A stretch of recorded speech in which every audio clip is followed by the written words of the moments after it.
The threat of Tropical Storm Henri is looming over New England as the remnants of another storm system moves out to sea. Tropical Storm Fred leaving a path of destruction for days across the southern and mid-Atlantic states before soaking the Northeast. All of a sudden, the water started coming in through every room. At least 2 tornadoes confirmed in Pennsylvania. All of a sudden, it got windy and windier, and we thought, this isn't good. And then we decided we better head to the basement. To flash flooding in Massachusetts, stranding drivers. My whole arm was just covered in mud and water, and I was like, oh, okay, we need to get out of here because this car is going to sink. In North Carolina, 2 are dead, and at least 20 still missing after Fred dumped nearly a foot of rain, causing widespread flooding. We're going to always lean on that side of hope that we may find somebody that is still alive that needs our help. As communities are trying to recover from Fred, parts of the Northeast are preparing for Tropical Storm Henri, strengthening in the Atlantic and poised to become a hurricane this weekend. The storm's impact could stretch from New York's Long Island to Cape Cod and Maine. I am very concerned about this hurricane that's heading our way.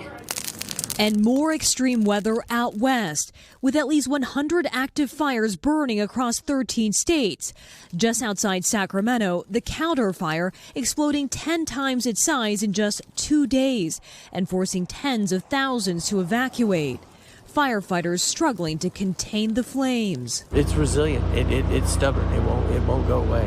An unrelenting wildfire season fueled by strong winds and dry conditions, now on pace to set new records.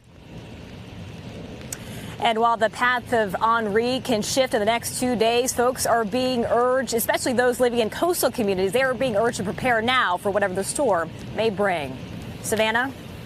All right, Kathy Park leading us off in Boston. Thank you, Kathy. Which brings us to Dylan Dreyer, who's here with more on what we can expect today and over the weekend. Dylan, you got a lot to cover. Yeah, especially with Henri as it approaches New England. We are going to see these hurricane watches in effect through the next couple of days, most likely upgraded to a hurricane warning soon enough. This is the first time hurricane watches have been issued since Hurricane Irene in 2011. So it's been a while, and you can see it extends from Long Island all the way out to southern New England. Here's the storm right now. Still a tropical storm, winds at 65 miles per hour. Here's the problem. As it moves to the west northwest at 9 miles per hour, it's running into some very, very warm ocean water. So it will likely strengthen to a Category 1 hurricane Saturday afternoon with winds up to 80 miles per hour. It will likely also maintain that strength. But look at this cone of uncertainty. Yes, while it could travel farther to the east, the trend has been for it to push farther and farther to the west. So it is likely going to impact central and eastern Long Island, Connecticut, Rhode Island, Massachusetts,